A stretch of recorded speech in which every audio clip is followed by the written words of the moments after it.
Hello, Tova here, 20th of February.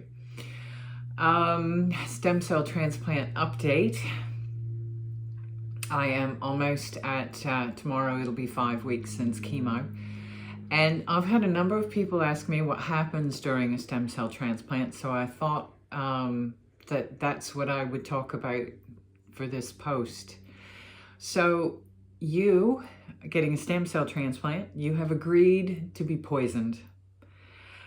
Not with a small homeopathic dose of a toxin, and not with a medium dose like we get during weekly chemo for blood cancers, where you feel bad for a couple of days and then you kind of come around, and over months you get quite tired. With a stem cell transplant, you're given high dose melphalan, and you're trusting that the antidote is going to work. Otherwise, you'll die. And right about day 5, after you've been given the high dose chemo, is when it really gets rough. Then you won't know if your antidote is actually working until about day 12, when your immune system, your new immune system, engrafts. That's what they call it, when the stem cells that they've returned to your body after having done the high dose chemo, when those stem cells have actually got to work in creating new white blood cells, new lymphocytes, new neutrophils, and rebuilding your immune system. So essentially you're agreeing to be poisoned, have your immune system completely killed off, all your white blood cells die. For me, it was right at day 8 where my white blood cells hit 0. And you have no immune system, no immunity, and that's why you're in hospital, sort of not fully in a bubble, but you're very protected from picking up any diseases, or not any diseases, but any bacteria, viruses, etc.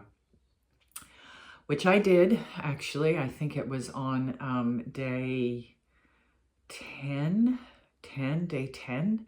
I had a cheese sandwich, and something in that cheese sandwich did not agree with me. I spiked a fever, and I was rapidly put on IV antibiotics. But I came out of that pretty quickly with the antibiotics. So anyway, so that's a stem cell transplant for you. You agree to be poisoned.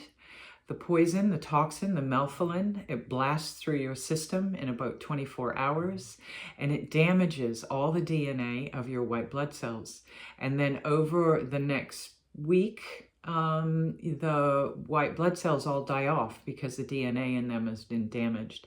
And as that process happens, you feel worse and worse and worse, peaking at about day 5, 6, really feeling bad. Honestly, I thought dying would be easier.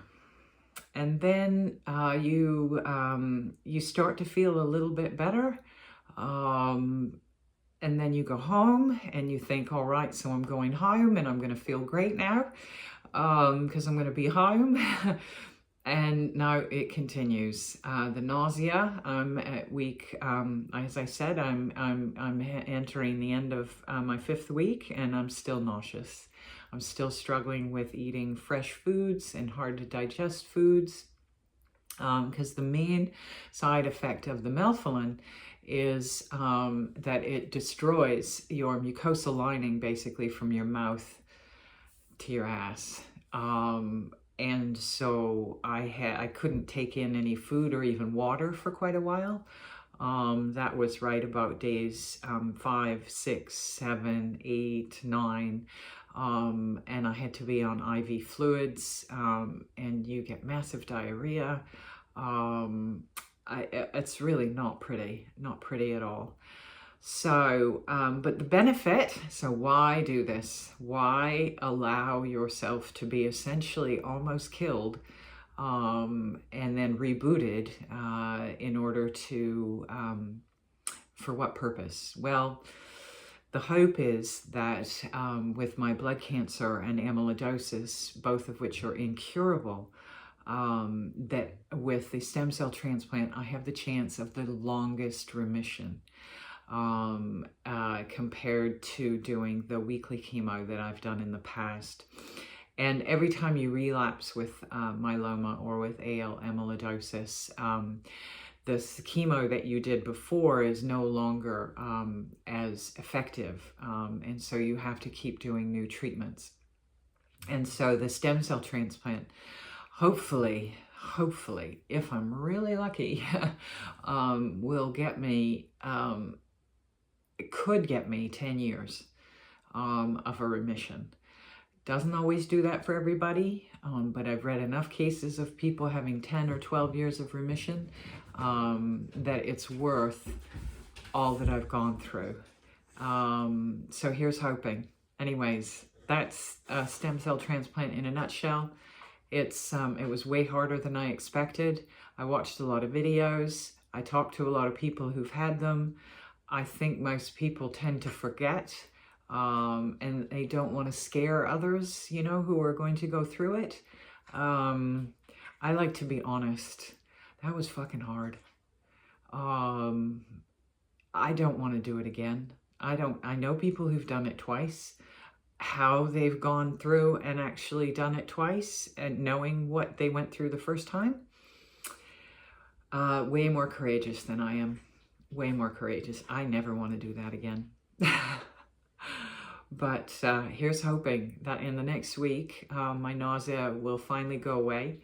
And in the next month, I'll gain more strength and start to feel normal again. And I'll start to grow my hair back. But it takes about 3 months, they say, to really recover from a stem cell transplant. So at 5 weeks, it's still early days. All right, that's my report for today. It's quite long. I hope that's helpful. All right, bye-bye.